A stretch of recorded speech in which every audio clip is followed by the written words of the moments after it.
18절부터 우리 25절까지의 말씀입니다. 로마서 8장 18절부터 25절까지입니다.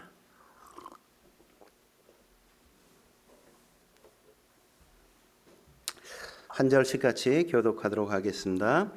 생각하건대 현재의 고난은 장차 우리에게 나타날 영광과 비교할 수 없도다. 피조물이 허무한데 굴복하는 것은 자기 뜻이 아니요 오직 굴복하게 하시는 이로 말미암음이라.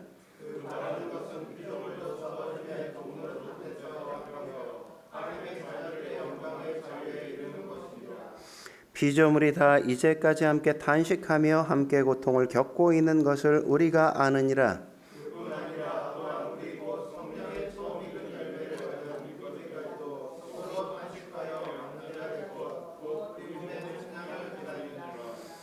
우리가 소망으로 구원을 얻음에 보이는 소망이 소망이 아니니 보는 것을 누가 바라리요.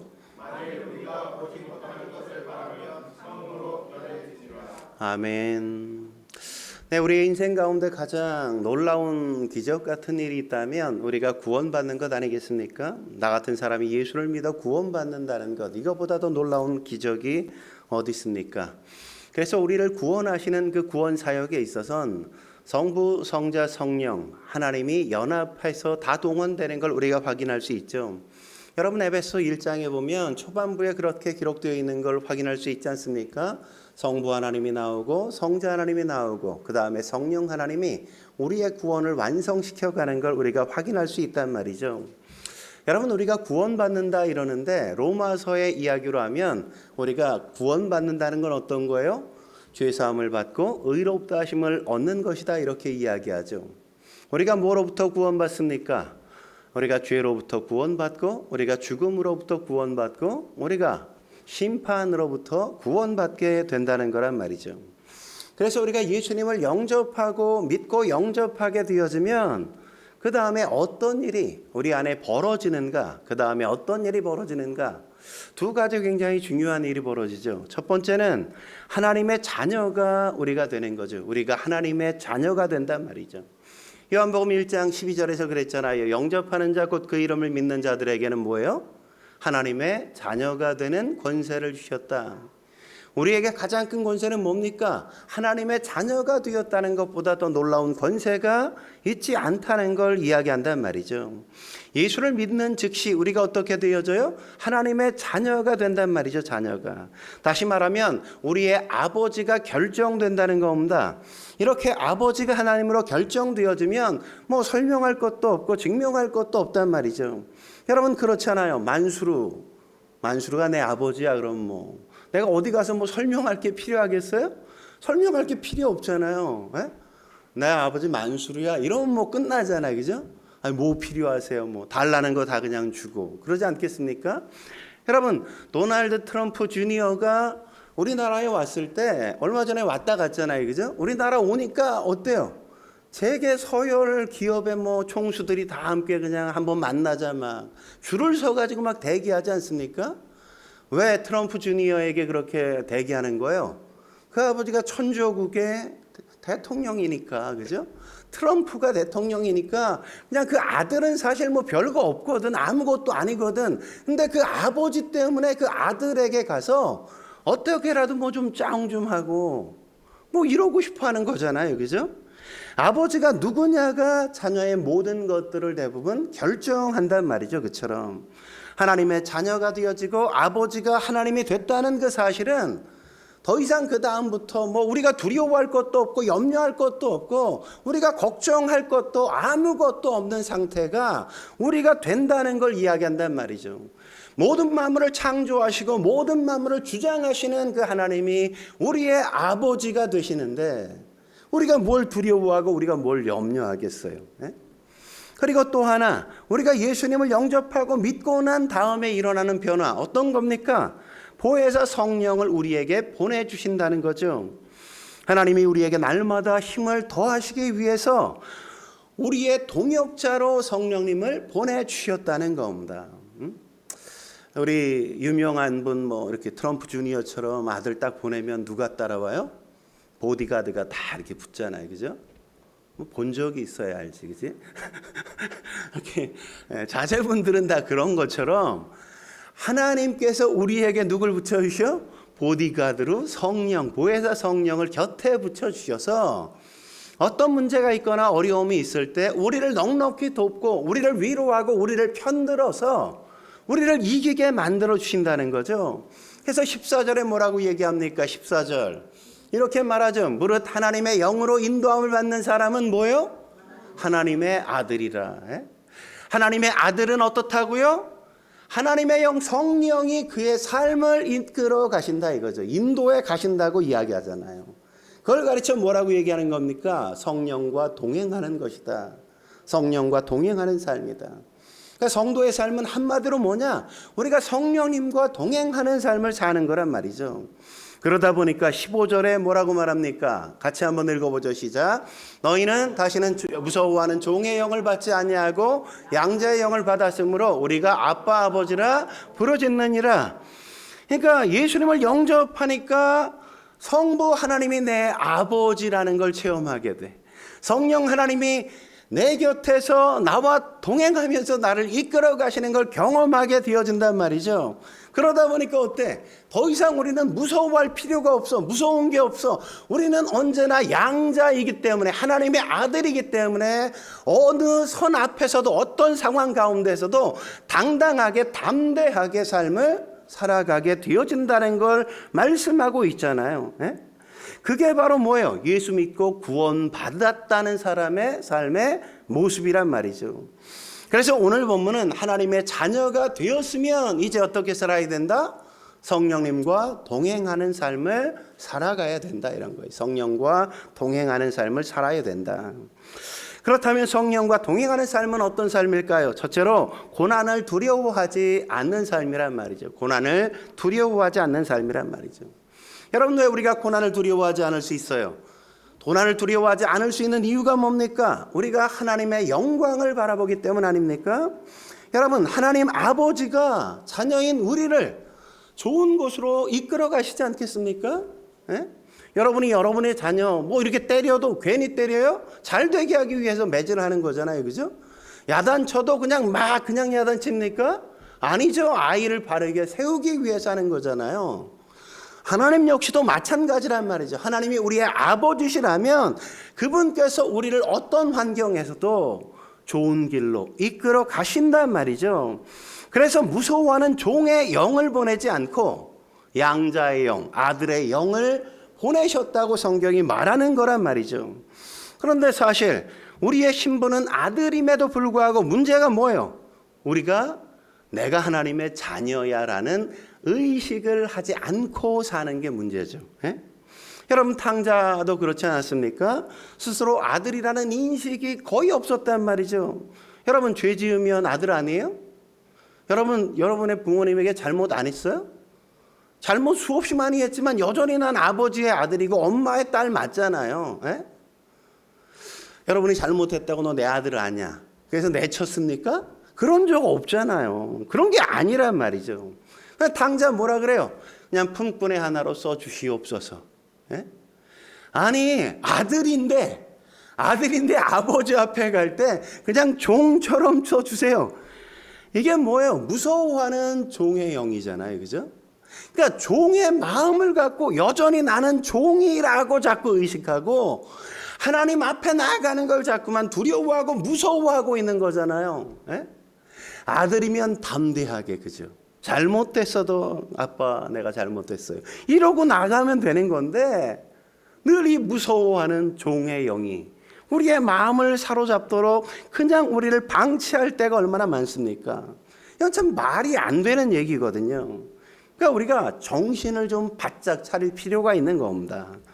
하나님의 자녀가 왜 근심합니까? 뭘 두려워합니까? 아버지가 하나님이잖아요. 그런데 두려울 게 뭐가 있습니까? 왜 내가 모든 짐을 다 짊어져야만 한다고 여러분 생각하세요? 아버지가 능력자 아니십니까?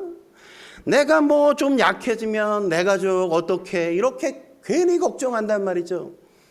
여러분 우리가 다 내 가족 먹여 살리고 있어요? 하나님이 먹여 살리시는 거죠. 물론 날 통해서 그렇게 하시는 거지만 하나님이 우리의 삶, 우리의 가정을 붙드신단 말이죠. 내가 열심히 해서 내가 뭘 해서 내 가정이 이렇게 사는 게 아니라 하나님께서 우리를 살게 하시기 때문에 살게 되는 거란 말이죠. 근데 남자들은 이상하게 그냥 쓸데없는 책임감이 너무 강해. 내가 이렇게 못하면 우리 가정 뭐 큰일 날 것처럼 자꾸만 염려하고 두려워하고 걱정한단 말이죠. 괜히 없는 짐을 그냥 스스로 만들어지고 괜히 꺽꺽대면서 힘들어하면서 삐질삐질 땀 흘리면서 그런단 말이죠. 항상 먹고 사는 문제로 걱정하고 두려워하는 이유가 뭐예요? 그런 것 때문에 그런 거잖아요.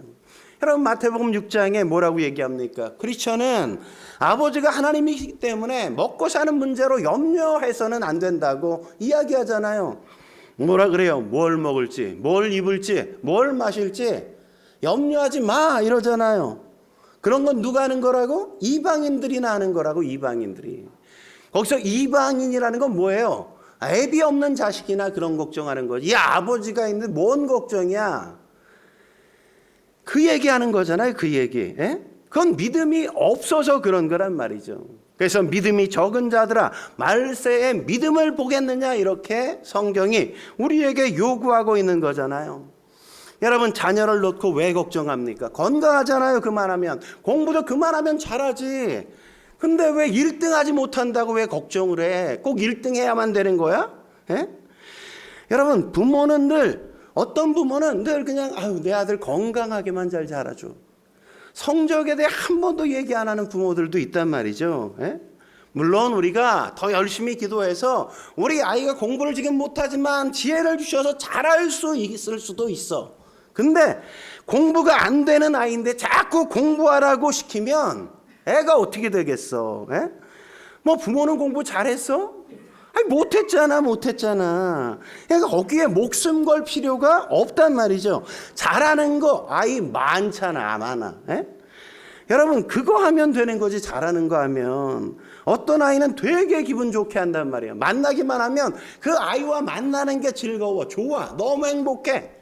그 아이는 그런 쪽으로 앞으로 나아가면 되는 거지. 모든 걸 다 공부로 줄 세우고 공부로 모든 걸 평가하고 그러면 어떻게 합니까? 에? 대학 꼭 가야만 돼요? 안 가는 사람도 잘 사는 사람 얼마나 많아요. 에? 더 대학 가기 전에 자기의 진로를 찾고 더 훨씬 잘 나가는 인생 사는 사람 많단 말이죠. 그러니까 걱정하지 마세요. 하나님이 다 책임지신단 말이죠. 취업 걱정, 뭐 결혼 걱정, 질병 걱정. 하나님을 아버지로 붙드는 사람은 걱정하지 않는단 말이죠. 왜 걱정합니까? 내가 다 움켜쥐고 있기 때문에 걱정하는 거잖아요. 에? 내 힘으로 안 된다는 거 이거 빨리 깨달아야만 우리가 자유로워지는 거예요. 에? 근데 징글징글한 엄마가 있어. 능력도 없고 할 수도 없으면서 애를 놔주질 못해. 온갖 고민을 그냥 혼자 다 하고 늘 머리 아프다 그러고 힘들다 그러고 그러다 보니까 병나고. 에? 그러지 말란 말이죠. 뭐 해야 돼요? 와서 예배드리고. 그냥 애는 하나님 앞에 맡기고 와서 예배드리고. 뭐 해야 돼? 와서 기도하는 거죠. 기도하는 거지. 엄마의 사명은 애를 내 마음대로 휘두르는 게 아니라 하나님 앞에 맡기고 나는 그를 위해 기도하는 게 엄마의 사명이고 아빠의 사명이죠. 예? 애들 내가 붙든다고 애들이 내 마음대로 돼요? 안 돼요. 예? 내려놔야 돼. 애들이 내가 붙잡으면 질식해 죽으려고 그래. 예? 왜 우린 고난이 두렵지 않죠? 18절은 사실 존 칼빈이 제일 좋아하는 구절이라 그래요. 존 칼빈이 마지막 이제 그의 인생을 마치며 죽어가면서 현재 고난은 장차 우리에게 나타날 영광과 좋게 비교할 수 없도다. 이걸 외우고 무려 15번을 외우고 16번째 현재 고난은 장차 우리에게 나타날 영광과 이러다가 돌아가셨어요. 예? 여러분 우리도 이 정도는 좀 외워야 되는 거 아니에요? 뭐 제가 로마서 8장 다 외우라 그럽니까? 그러지 않잖아. 뭐 이 정도는 내가 좀 이렇게 하라 그러면 내가 좀 뭐 시험에 들게 한다 그러겠지만 뭐 한 절 정도 이렇게 드리는 건 외울 수 있잖아요. 18절 같은 거. 예? 18절 뭐라 그래요? 생각컨대 현재 고난은 장차 우리에게 나타날 영광과 비교할 수 없도다. 예? 여러분 여기서 영광이 뭡니까? 복잡하게 생각하지 말고 영광이란 끝을 보는 거란 말이에요. 끝을. 예? 끝이 어떻게 될 것을 볼 수 있는 거, 그게 바로 영광이라고요. 끝이 좋다는 걸 확인하는 거, 그게 영광이란 말이죠. 여러분 시작이 좋은 것보다 끝이 좋은 게 진짜 좋은 거잖아요. 여러분 생각해 보세요. 시작이 좋고 끝이 나쁜 거, 그건 다 나쁜 거 아닙니까? 여러분 술 어때요? 마실 땐 좋아 처음에, 그죠? 마실 땐 좋아. 근데 딱 필름이 끊겨. 그 다음엔 막 개가 되잖아요, 그죠? 제가 아침에 새벽기도 나올 때 보면 저 옆이 사실 다 모텔, 호텔 이런 거잖아요. 오다 보면 몇 분이 이렇게 좀 개처럼 이렇게 쓰러져 계신 분들이 계신단 말이에요, 계신다고. 그러니까 술 먹으면 처음은 좋아. 근데 끝은 안 좋잖아, 안 좋잖아. 여러분 인스턴트 음식 그렇지 않습니까? 과자 얼마나 맛있어, 그죠? 과자 먹다가 망한 기억 다 있잖아요, 그죠? 너무너무 맛있어, 너무. 근데 이해가 안 되는 게 있어. 어떤 게 이해가 안 돼? 보니까 칼로리가 300칼로리야. 근데 찌는 건 500칼로리야. 아니 난 300칼로리 먹었는데 왜 몸은 500칼로리가 느는 거야? 살은 막 더 막 붙어. 끝이 아주 안 좋다고, 안 좋다고. 하지만 운동은 다르지 않습니까? 운동은 어때요? 시작하는 게 힘들어. 나가는 것 자체가 너무너무 시험이야. 근데 나갔다 올 때는 어때? 너무너무 좋잖아. 끝이 얼마나 좋아. 건강해지고 힘도 생기고 너무너무 좋잖아요. 여러분 전도하고 봉사하는 거, 전도 좀 하자 그러면 하는 게 도망가고 싶고 뭐 안 하고 싶고 막 별별 마음이 다 들잖아, 그죠? 근데 하고 나면 어때요? 아, 잘했다. 이런 보람, 의미를 그 안에서 찾게 되잖아요. 끝이 좋은 걸 해야지, 좋은 걸. 시작이 좋고 내 인생 망치고 내 몸 망가지게 하는 거, 그런 거에서 뭐 하겠어요? 지혜로운 사람은 하나님의 관점을 배워가는 거 아닙니까? 뭘 보는 거예요? 현재 고난을 보는 게 아니라 나타날 영광을 바라보고 산단 말이에요. 보려고 해서 보는 게 아니에요. 그냥 막 보인단 말이죠. 성령은 보여주는 영이란 말이죠. 그래서 성령의 조명 이러잖아요. 조명이 뭐예요? 불이 있으니까 밝잖아. 내가 보는 게 아니라 성령이 거기에 딱 비춰주니까 내가 막 보게 되는 거란 말이죠. 막 보게 되는 거. 여러분 하나님의 군대 봤잖아요, 그죠? 엘리사가. 보니까 뭐 너무 담대해지잖아. 세상 사람이 보지 못하는 걸 믿는 사람은 성령이 보게 하셔서 그걸 보기 때문에 담대하게, 두려워하지 않고 염려와 근심 속에 살지 않고 그냥 살아가게 되는 거란 말이죠. 그러니까 현재 고난에 마음을 뒀던 사람도 어떻게 됩니까? 나타날 영광을 계속해서 보고 또 보고 보다 보니까 세상 사람들이 볼 때 어떤 삶을 살아요? 야, 감당할 수가 없네. 이런 삶을 그들이 살게 되는 걸 본단 말이죠. 자기 아들을 죽였는데 죽인 그 범죄자를 자기 아들로 막 삼아. 왼수인데 용서해 준대. 여러분 그런 유튜브 같은 거 보세요. 그런 거 얼마나 많이 나오는지. 재판에서 가족에게 상처낸 사람, 예수님이 나를 용서했기 때문에 내가 그를 용서합니다. 처벌해 주지 마십시오. 이런 거 얼마나 많아요. 그런 게 어떻게 가능해요? 세상 사람들은 이해 못하는 거죠. 중국 무술 영화에 계속 반복되는 게 뭐예요? 맨날 아버지의 왼수를 갚으리라. 그거잖아 맨날. 우리는 왼수를 갚아야 직성이 풀리는데 어떻게 용서해? 근데 그 용서를 성령을 가진 사람은 나타날 영광을 바라보니까 다 용서하고 산다니까요. 그래서 제대로 믿으면 고난이 늘 따라올 수밖에 없어. 고난이.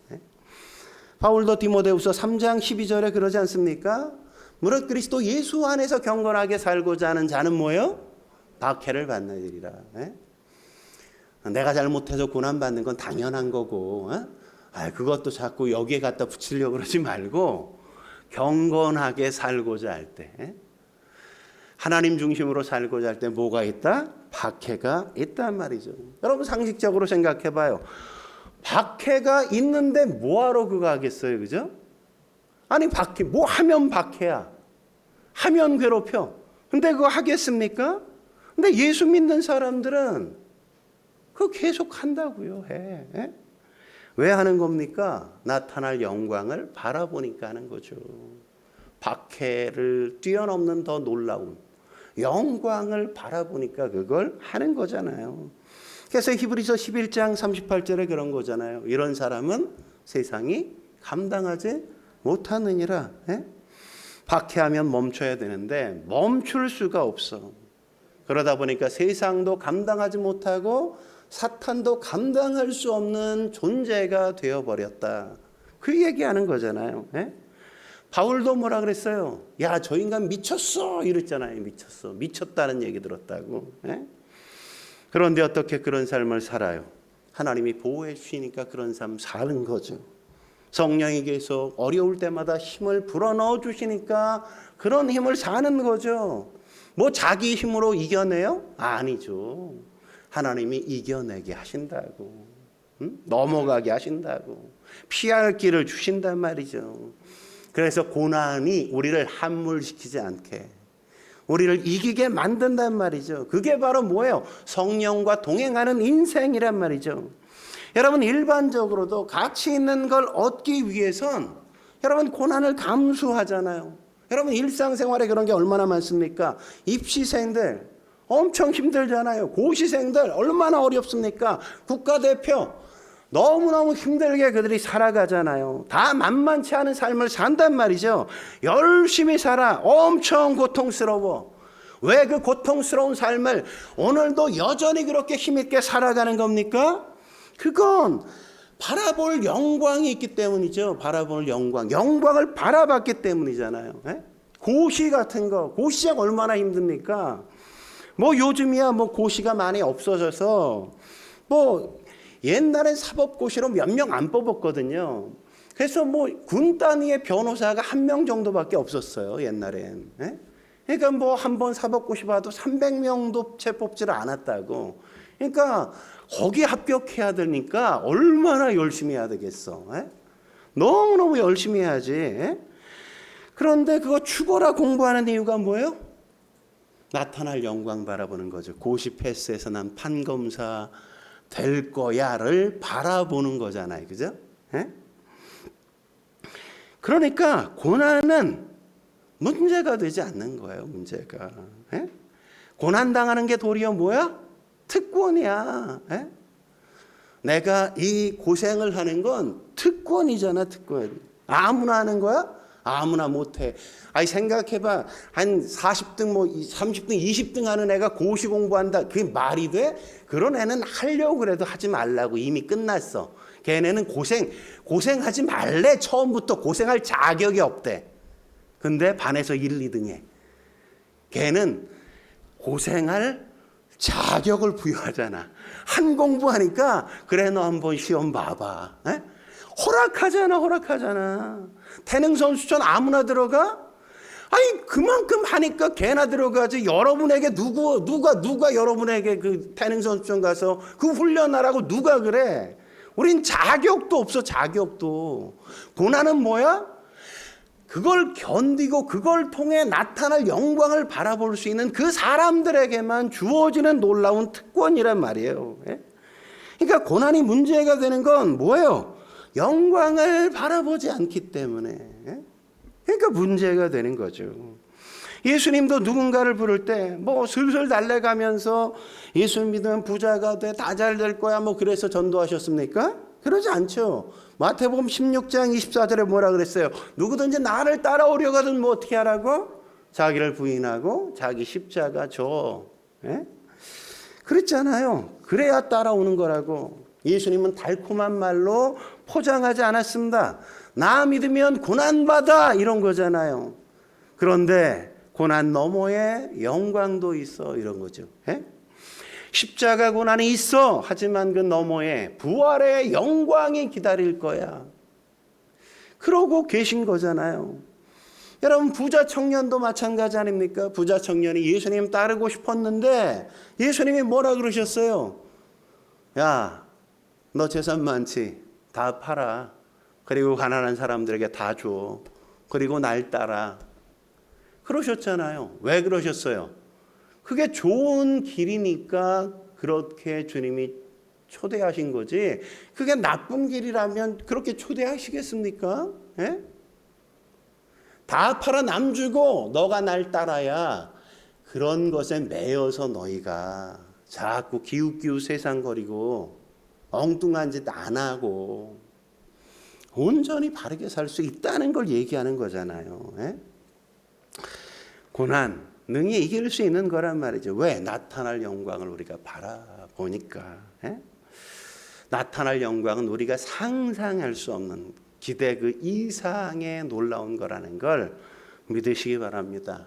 그래서 우리가 해야 될 게 뭐예요? 기도해야죠. 기도. 하나님, 제 눈을 열어 영광을 보게 해 주옵소서.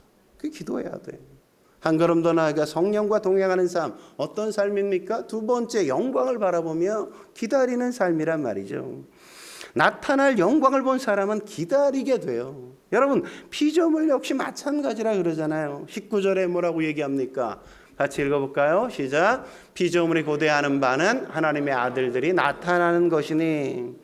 여기서 고대하는 바가 뭐예요? 기다린다 이런 의미잖아요. 기다린다. 예? 여러분, 자연은 우리가 볼 때 아름다운 것처럼 보이지만 속을 보면 다 썩어짐의 고통을 느끼고 있단 말이죠. 네?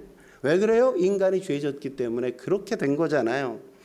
저는 어제도 동물의 왕국 좀 봤는데 저녁에 들어가서 저는 꼭 집에 퇴근하고 나면 한 5시쯤 넘어가면 꼭 동물의 왕국이 그때 하더라고.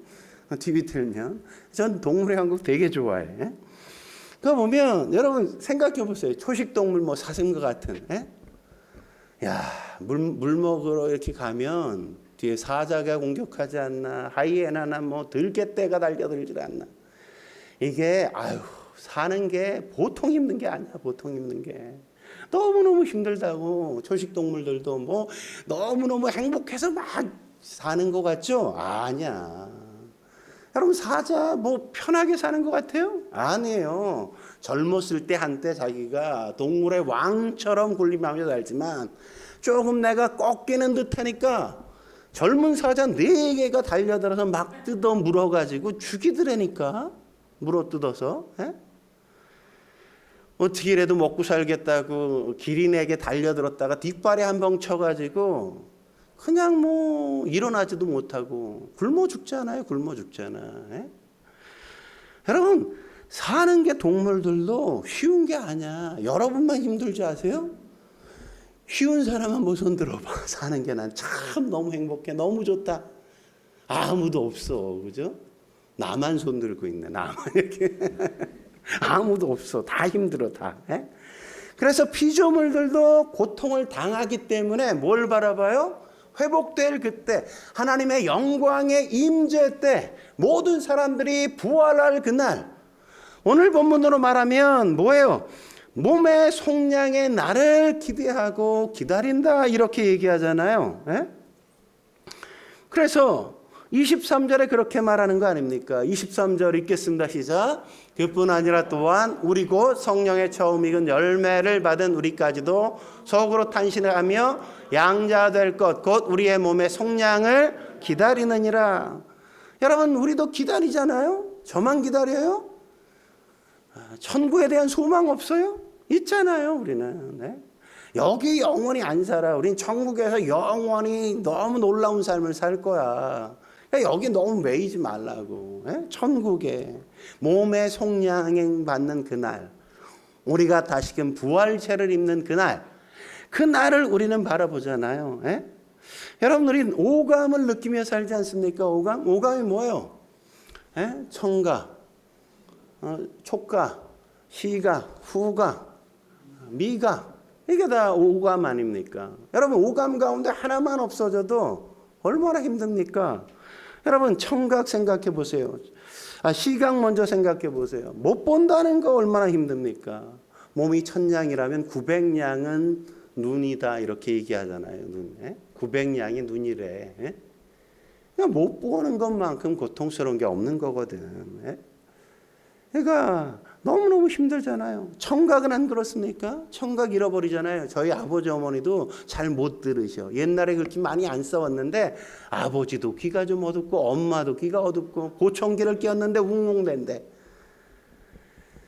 아버지는 그나마 덜 귀가 어두우시니까 엄마를 위해서 잘 못 들으니까 큰 소리로 얘기한다고 하는데 엄마는 왜 이렇게 나한테 화내니? 엄마를 배려한다고 큰 소리로 얘기하는데 엄마는 왜 나한테 승질이야 이런. 맨날 싸워 맨날. 귀가 어두워서 그런 거야. 어두워서. 에? 얼마나 힘든지 몰라요. 미각. 여러분 코로나 때 어떤 분들은 이 미각을 상실했잖아요. 에? 맛을 못 느껴 맛을. 에? 어떤 분은 뭐 석유 냄새가 난다고 막 석유 맛이 난다고 막 그런 분도 계시잖아요. 후각도 마찬가지죠. 촉각도 마찬가지라고요. 여러분 화상을 입어서 전신 화상을 입어서 온몸이 다 녹았던 이시선 자매가 뭐라는지 아십니까? 온몸이 다 불타가지고 녹아내려가지고 땀구멍이 하나도 없어. 피부로 느껴지는 게 아무것도 없다고. 근데 희한하게 그 중에 어디에서 이 털이 하나가 이렇게 자란 거야. 근데 바람이 불면 어때? 털이 움직이잖아. 그래서 너무너무 감사하대. 털 하나가 이 감촉을 느끼게 해줘서 너무너무 감사하대잖아. 에? 우리는 너무 많아서 감사한 줄 모르는데 에? 하나 있는 사람은 그걸 그렇게 감사하는데 에? 여러분 오감을 느낀다는 게 얼마나 감사한 건지 아십니까? 에? 너무너무 감사하죠. 칼빈이 뭐라 그런지 아십니까? 천국에 가면 오감이 아니라 1000가지 감각이 생길 거라 그랬어요. 에? 하나님 안에서 느끼는 수많은 감각, 에? 즐거움과 기쁨 훨씬 더 놀랍게 많아질 거라는 거죠. 에? 그래서 그러잖아요. 오늘 본문에 누가 보이는 걸 소망하겠냐 이러잖아요. 그죠? 보이지 않는 천국이 훨씬 더 좋은데 몸의 속량이 비교할 수 없이 좋은데 에? 부활한 그날이 너무너무 놀랍게 비교할 수 없이 좋은데 에? 그런데 그걸 소망하지 않고 쓸데없는데 우리가 시간 낭비하고 그러고 우리가 살잖아요. 육신의 정욕, 안목의 정욕, 이생의 자랑. 여러분 야고보서 1장 15절에 이 욕심 이 욕심이 나오지 않습니까? 욕심이 잉태한 제 죄를 낳고 죄가 장성한 제 사망을 낳느니라. 여러분 여기서 욕심, 죄, 사망은 그냥 하나의 패키지예요. 체인처럼 돌아가잖아요. 예? 죄를 집으면 옆에 있는 욕심과 죽음이 그냥 따라온다고. 그죠? 죽음을 집으면 원인은 욕심과 죄잖아요. 죄. 예? 욕심을 집으면 그 언저리에는 욕심과 죄와 죽음이 함께 있다는 걸 우리는 늘 발견한다고요. 우리는 이 땅에서 욕심, 죄, 죽음 그래서 못 벗어나. 에? 맨날 이거 갖고 싸우면서 지지고 볶고 언제까지 우리 그럴 겁니까? 에? 여러분 이걸 넘어설 수 있단 말이죠. 몸의 속량의 날을 우리가 바라봐야 이런 것들에 매이지 않고 우리가 살 수 있죠. 하나님 내가 지지복구하는 거 이제 지겹습니다. 주여 어서 오시옵소서 마라나타. 우리가 그렇게 노래할 수 있어야죠. 오늘 보면 24절과 25절이 그런 얘기잖아요. 같이 한번 읽어볼까요? 정말 그런지 우리가 소망으로 구원을 얻었음에 보이는 소망이 소망이 아니니 보이는 것을 누가 바라리요? 만일 우리가 보지 못하는 것을 바라면 잠으로 기다릴지니라. 에? 그러니까 그렇게 얘기하고 있잖아요. 나타날 영광을 바라본다고. 그죠? 기다림이 뭐예요? 기다리면 인내하는 거죠. 기다리면 인내할 수 있다 이러잖아요. 그죠? 참음으로 기다린다. 인내한다. 여러분 계시록 14장 12절에도 보면 구원받은 백성의 특징이 인내라고 말하지 않습니까? 성도들의 인내가 여기 있으니 이렇게 얘기하죠. 네? 성도들의 인내가 여기 있으니 어떻게 인내요? 나타날 영광을 바라보는 성도만 인내가 가능하고 기다림이 가능한 거예요. 그래서 후반절에 뭐라고 얘기합니까? 그들은 하나님의 계명과 예수에 대한 믿음을 지키는 자니라. 믿음을 지킬 수 있게 된다고. 인내해서 마침내. 누가 믿음을 지켜? 나타날 영광을 바라보는 사람이 참고 기다릴 줄 알아서 믿음을 지키는 거란 말이죠. 그래서 이 땅에선 기다리고 인내하며 성령과 동행하는 거예요. 그래서 신앙생활이 뭐냐? 성경이 주로 뭐에 비유합니까? 우리의 신앙의 삶은, 인생은 광야다 이렇게 얘기하죠. 광야다. 이스라엘은 산도 많고 광야도 되게 많아요. 근데 우리나라엔 산밖에 없죠. 산밖에. 그러다 보니까 우리나라에선 대부분 뭐 얘기해요? 신앙도 다 산기도 가자 막 이렇게 얘기해요. 산기도 가자. 주님을 만나러 산으로 가자 막 이런단 말이죠. 가가지고 소나무 뿌리 하나씩 빼들고 오고 그런 일들 한단 말이죠. 근데 잘 생각해 보면 산은 사실은 포인트라고. 포인트, 그죠? 정상의 포인트. 근데 광야는 생활이야. 뭐 이렇게 그냥 꾸준히 계속 가는 거란 말이죠. 무슨 얘기냐? 우린 산에 오르는 식으로 자꾸 신앙생활을 하는 경향이 되게 세. 정상에서 만나자 막 이래. 입신양명 맨날 이런다고. 정상에 올라가자. 남보다 뛰어나야 돼. 난 성공해야 돼. 그게 다 산이란 말이죠. 산. 좋은 집, 좋은 차, 좋은 직장, 좋은 일터. 뭐 다 목표잖아. 목표. 포인트. 하지만 그게 아니란 말이죠. 삶은 뭐예요? 광야라니까. 광야. 광야는 뭐예요? 과정이라고. 과정. 산은 잘 보이지 않지만 산은 잘 보이지만 광야는 잘 안 보인다고. 그래서 신앙생활은 그런 광야를 그냥 말씀 붙들고 가는 거야. 성령을 의지해 가는 거란 말이죠.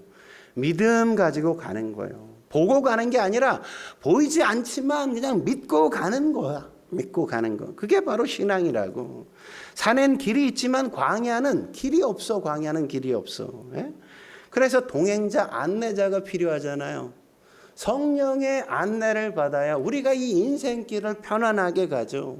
그렇지 못하면 맨날 헤매고 있는 게 우리의 모습 되는 거 아닙니까?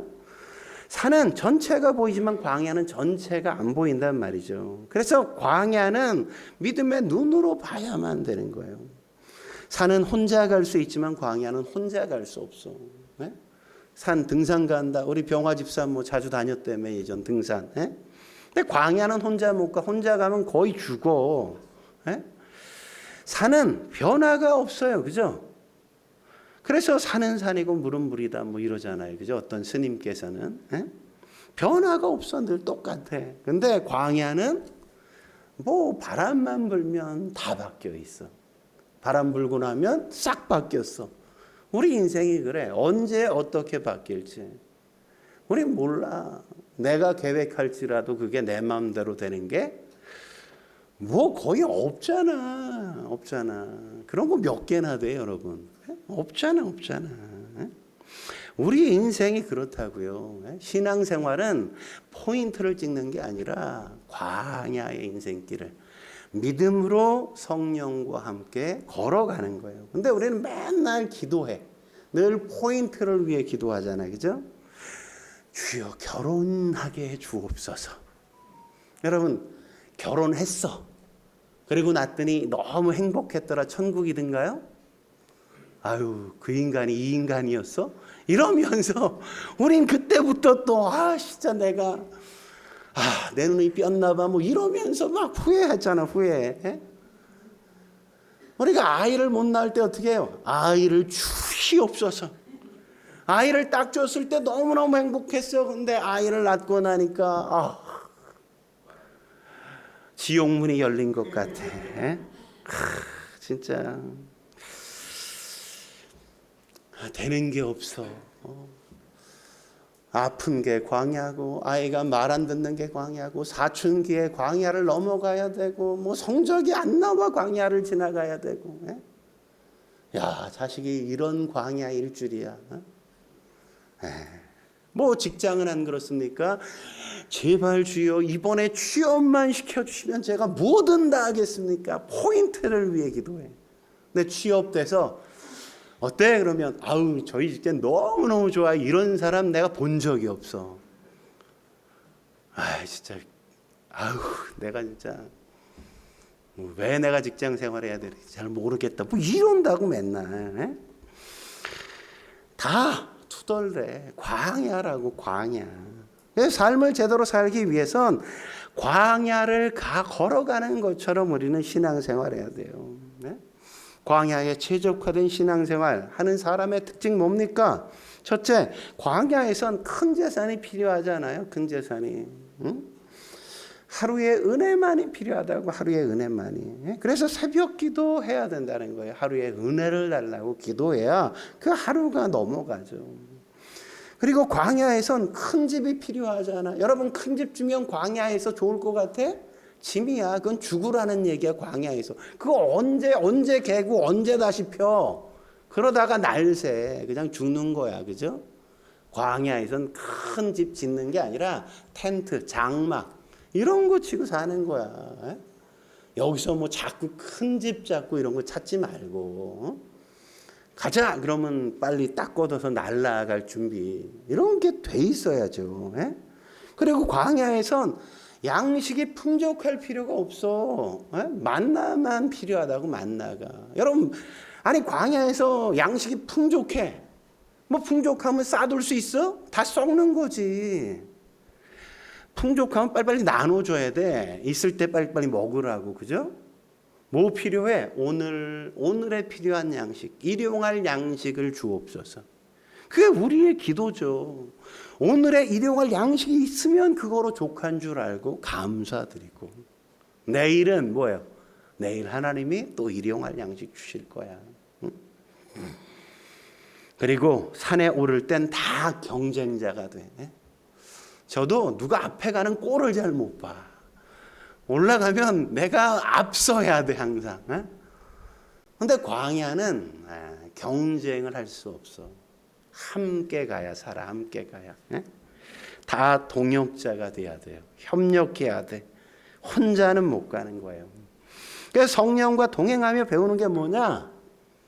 함께 가야 된다는 걸 배우는 거죠. 동역해야 된다는 거. 그래야 나도 안전하고 저 사람도 안전하고. 그게 승리하는 신앙의 삶, 우리의 인생이라는 겁니다. 이런 광야 생활을 통해 기다리고 인내하고 고대하는 삶을 사는 거란 말이죠. 그게 바로 성령과 동행하는 삶인 겁니다. 그런 삶으로 승리하는 삶 사시길 주의 이름으로 축원합니다. 기도하시겠습니다. 거룩하신 하나님 아버지, 오늘도 주님 앞에 나와 엎드려 예배케 하시니 감사합니다. 우리가 어떤 삶, 어떤 인생 살아야 하는지 말씀을 통해 다시 한번 확인하게 해주시니 감사합니다. 게으른 우리의 게으름을 다시 한번 긴장하게 하시고 하나님 앞에 올곧게 올바르게 성령을 구하며 살아가게 주여 도와 주옵소서.